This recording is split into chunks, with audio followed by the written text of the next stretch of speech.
รายการต่อไปนี้เป็นรายการทั่วไปสามารถรับชมได้ทุกวัย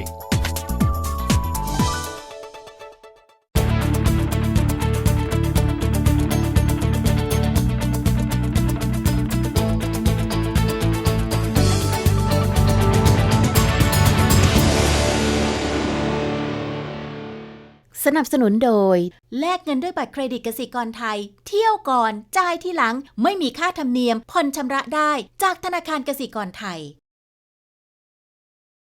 สวัสดีค่ะมองเรามองโลกวันนี้เราจะคุยกับคุณบังเกอร์รอยเป็นชาวอินเดียเป็นผู้ก่อตั้ง Barefoot College หรือวิทยาลัยเท้าเปล่าวิทยาลัยสำหรับคนจนที่นี่จะรับเฉพาะคนที่ไม่มีใบปริญญาเรียนไม่จบหรือไม่ก็ตกงานค่ะเขาจะไม่สอนวิชาการแต่จะเน้นการสอนทักษะต่างๆที่จำเป็นต่อการดำรงชีวิตอย่างเช่นการรู้จักวิธีหาน้ำดื่มที่สะอาดการรู้จักผลิตกระแสไฟฟ้าจากพลังงานแสงอาทิตย์เอาไว้ใช้ในหมู่บ้านเป็นต้นเราไปฟังแนวคิดและแรงบันดาลใจของคุณบังเกอร์รอยกันนะคะในการก่อตั้งวิทยาลัยเท้าเปล่าซึ่งทุกวันนี้ประสบความสำเร็จอย่างสูงค่ะบังเกอร์รอยวัย 70 ปีเกิดในตระกูลร่ำรวยในอินเดียเขาจบการศึกษาระดับปริญญาตรีจากวิทยาลัยเซนต์สตีเฟนส์ในกรุงเดลีหนึ่งในสถานศึกษาที่มีชื่อเสียงที่สุดของประเทศและเคยเป็นตัวแทนประเทศไปแข่งขันกีฬาสควอชระดับโลกจนกระทั่งในปี 1965 รอยได้เดินทางไปยังรัฐพิหารซึ่งกำลังเผชิญกับภาวะขาดแคลนอาหารผู้คนอดอยากล้มตายรอยรู้สึกสะเทือนใจอย่างมากจึงตัดสินใจลาออกจากงานประจำเงินเดือนดีที่ธนาคารกวินเลสด้วยวัยเพียง 22 ปีเขาเดินทางไปอาศัยอยู่กับชาวบ้านในติโลเนียหนึ่งในหมู่บ้านที่ยากจนที่สุดในรัฐราชสถานเพื่อหาวิธีช่วยเหลือพวกเขาอีก 5 ปีต่อมาในปี 1972 รอยตั้ง Barefoot College หรือวิทยาลัยเท้าเปล่าขึ้นในหมู่บ้านติโลเนียเขาตั้งใจให้ที่นี่เป็นวิทยาลัยสำหรับคนจนเท่านั้น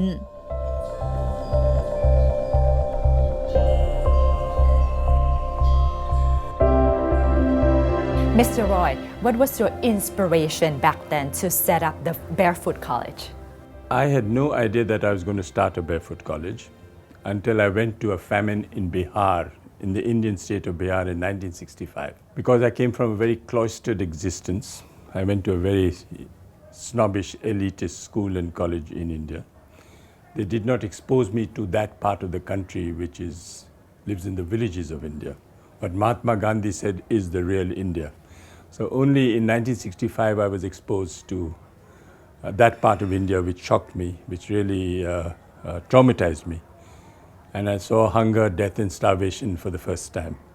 And I couldn't believe that I was living in a country where I wasn't exposed to something like this.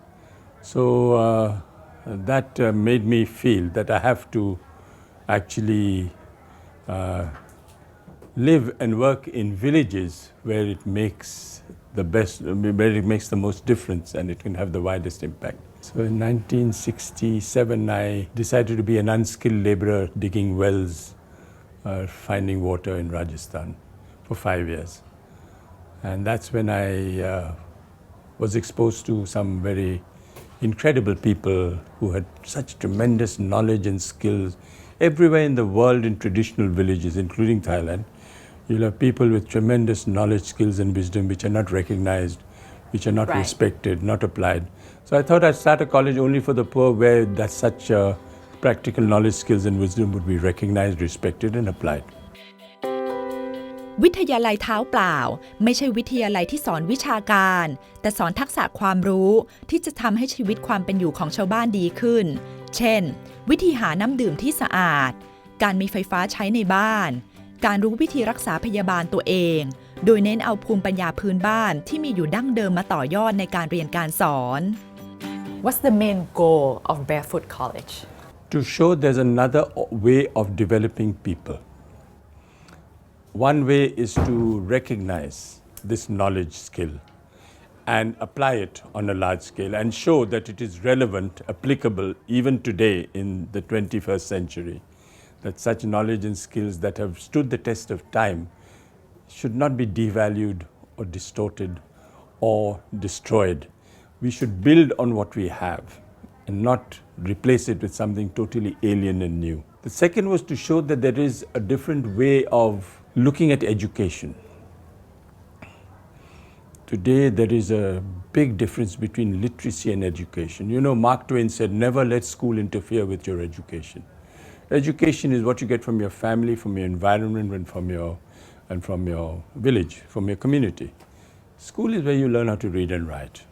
So we should never, and at least this is what the Barefoot College believes, never call anyone uneducated. He happens to be illiterate, but doesn't mean that he doesn't know about crops, she doesn't know about the weather, she doesn't know about how to, and he doesn't know how to repair a diesel pump or an electric pump. All these people have never been to school and college, but yet they have such marvelous skills. So we are respecting such skills.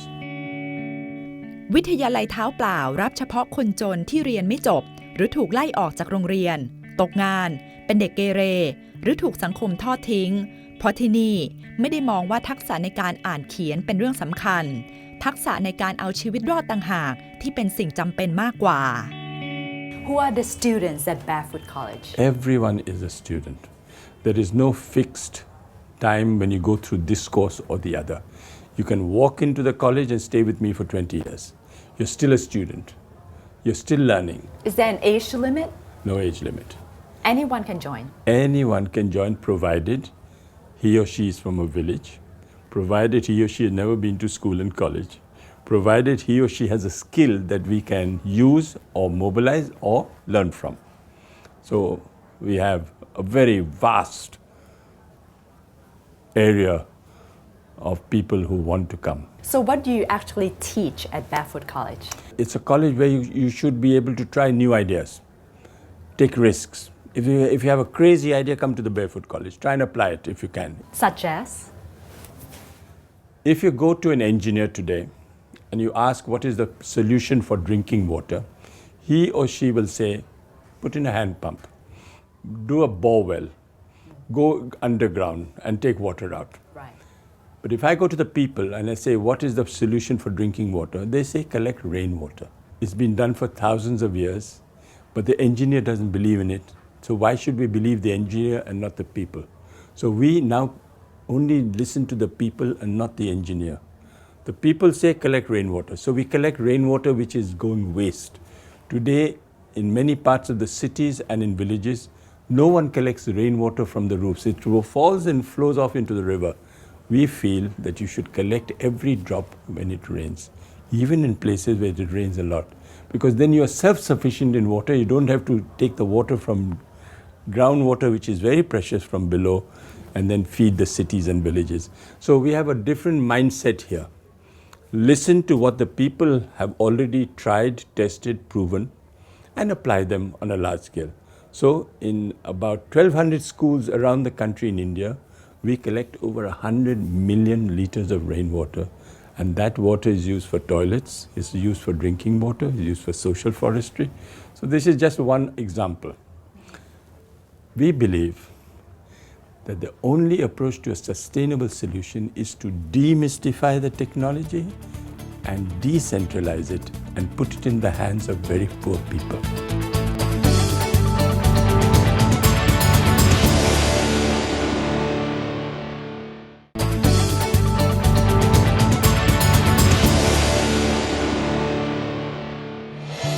วิทยาลัยเท้าเปล่าทำลายความเชื่อที่ว่าคนจนที่ไม่รู้หนังสือไม่มีวันจะเรียนรู้เทคโนโลยีสมัยใหม่ได้ปัจจุบันที่นี่ได้ฝึกอบรมให้ชาวบ้านจำนวนมากมีทักษะด้านต่างๆเพื่อนำไปใช้ในชีวิตประจำวันผู้หญิงที่ไม่รู้หนังสือทั้งที่อยู่ในอินเดียและที่เดินทางมาจากประเทศด้อยพัฒนาสามารถติดตั้งไฟฟ้าพลังงานแสงอาทิตย์ให้บ้านเรือนได้หลายพันหลังและยังเป็นผู้ที่ทำให้วิทยาลัยเท้าเปล่าเป็นวิทยาลัยที่สามารถผลิตไฟฟ้าได้ทั้งระบบจากพลังงานแสงอาทิตย์อีกด้วย What's a typical day at school like?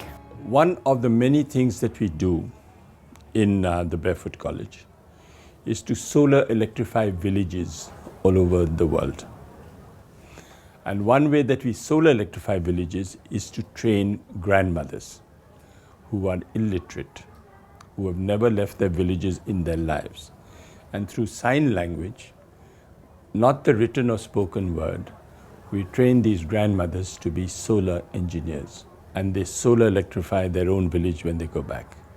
So a typical day for a grandmother who's come from Chad or Cameroon or the Pacific Islands or Peru or Chile is that he or she learns hands-on how to make a charge controller which is very sophisticated.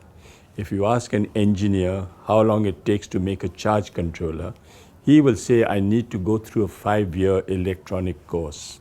But if I say a grandmother in South Africa is making it for you in 2 days, it is beyond his comprehension. Yeah, how is that possible? Come and see. It's important that you trust and believe, and you have to convey that belief to the grandmother that she is capable and has the capacity and competence to be able to be a solar engineer. So today we have over 700 grandmothers from 70 countries who we have trained from all the least developed countries around the world. And they have solar electrified over 50,000 houses, all on their own, without any engineer involved. So this is a sustainable solution we are promoting to the world outside. Never underestimate your grandmother. But who teaches these grandmothers? Also illiterate people. So it's an illiterate trainer training an illiterate trainee by photos, by color, and by example, by showing the part. If you ask this grandmother why you're doing this, she won't know. Mm-hmm. If you ask this grandmother, do you know the physics and the electronics and the chemistry of it, she doesn't know.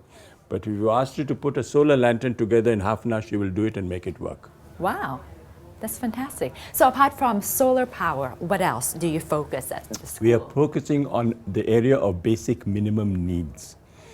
Whatever is required to improve the quality of life of people living on less than $1 a day. So what are the 3 areas or 4 areas which are required? Definitely lighting is one area, which is solar. Definitely drinking water is very important. So rainwater harvesting. Definitely work is important. Entrepreneurship skills are important. So what do you train them in? We train these women who are with us for 6 months. And the government of India pays their airfare and 6 months training costs. We train them how to make a mosquito net. Why buy it from the market when you can make it yourself? You train them to make sanitary pad units so that this low-cost, simple sanitary pads are used so that girls come to school. And usually some of the girls don't come if they menstruate. So we train them in science. We train them how to make chalk for the blackboards. We train them how to make candles if you have no electricity. We train them in various simple skills, lifestyle skills, so that when they go back, they're an entrepreneur, not only a solar engineer, not only a grandmother, but they're also an entrepreneur. So it's more or less like a vocational school. Practical vocational school. But it's also a school of life. For the first time, this grandmother who's in a small little village in the middle of nowhere meets 40 other grandmothers from the same world, and they have the same problem, and they come from the same background, and gives them a feeling of solidarity you'll never imagine before. But do young women actually join Well, you're a Barefoot grandmother College? at 35 in Africa. So between 35 and 50 is the age we take the women. 35 is still young. No, you're a grandmother in many parts of Africa at 35. Are most of people who join Barefoot College women? Women more than men? We believe men are untrainable because men are ambitious, men are compulsively mobile, and men are restless, and men all want a certificate. And the moment you give a man a certificate in a village, he leaves the village within 24 hours looking for a job in Bangkok. This is the world over. So we train someone where the skill remains in the village, where the roots in the village, where no one's interested in a certificate because they don't want a government job, they don't want to go and get a job in a city. But do you give out certificates? No, we don't. You don't? Okay. It's the only college in the world that doesn't give any certificates. Because the certification should be done by the community you serve, not by the college you go to. So if I can solar electrify a village in front of you, in front of the whole community, why do I need a paper on the wall? So we are trying to change mindset about certification. More important, we respect people with practical skills. Incidentally, they may be illiterate, so what? Incidentally, they may not have a certificate, so what? They are productive, responsible members of their own community. Change our mindset. If you want to improve the lives of villages, you have to start from the bottom. And that is very Gandhian. Barefoot College is said to be based on principles of Mahatma Gandhi. The work style and lifestyle of Mahatma Gandhi. We believe in transparency. We believe in austerity. We believe in simplicity. We believe in involving the people more in decision making. These are all Gandhian values. We sit on the floor, we eat on the floor, we work on the floor. No one comes for the money, they come for the challenge. So no one in the college can get more than $150 a month. No one comes for the money. They all come for the work and the challenge. The name Barefoot College, where does it come from? It's barefoot because millions of people walk barefoot. It's symbolic of traditional knowledge and skills. That's what barefoot is. It's also a place where you try risks. It's a place where you're not valued for the certificate, you're valued for the person you are.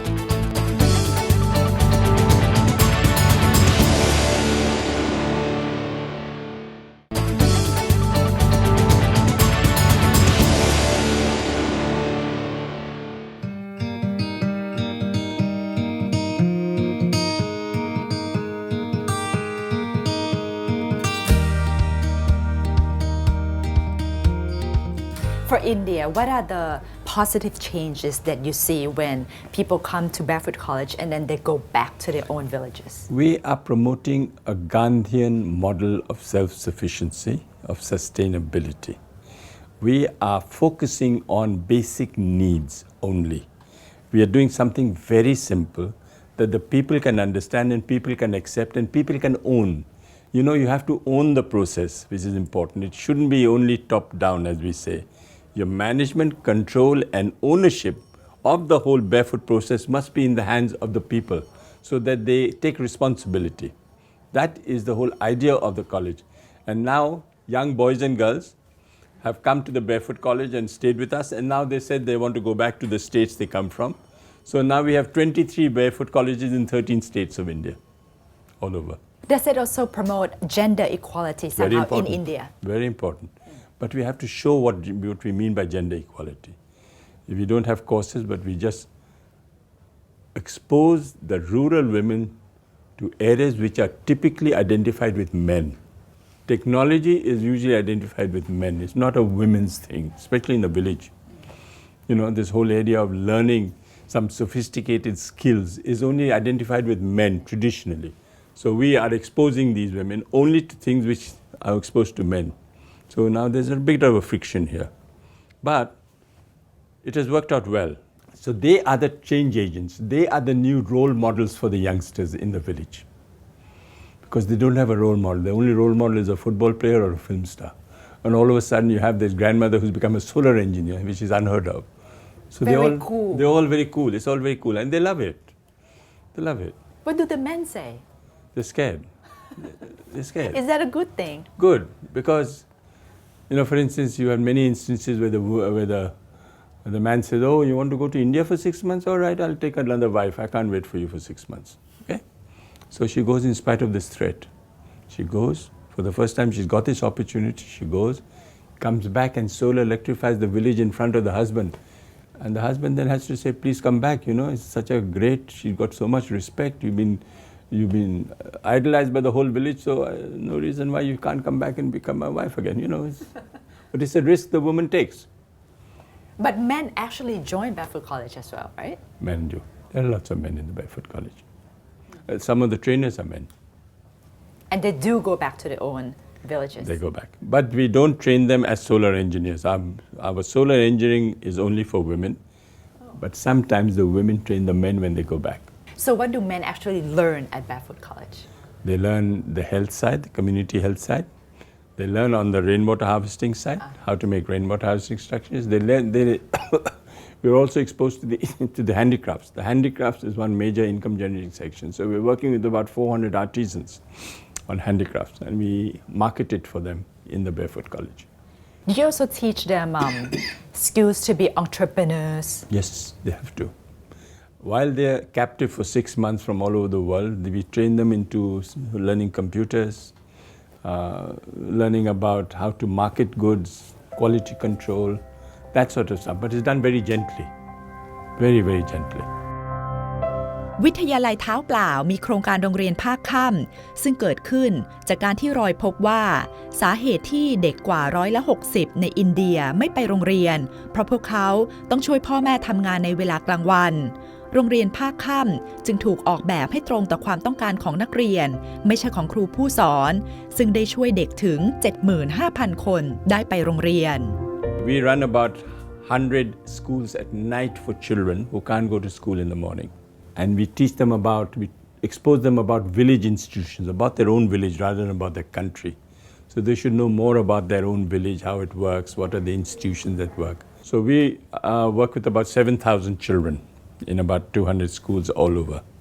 But every 3 years we have an election. And we elect between ages 6 and 14, we elect a prime minister.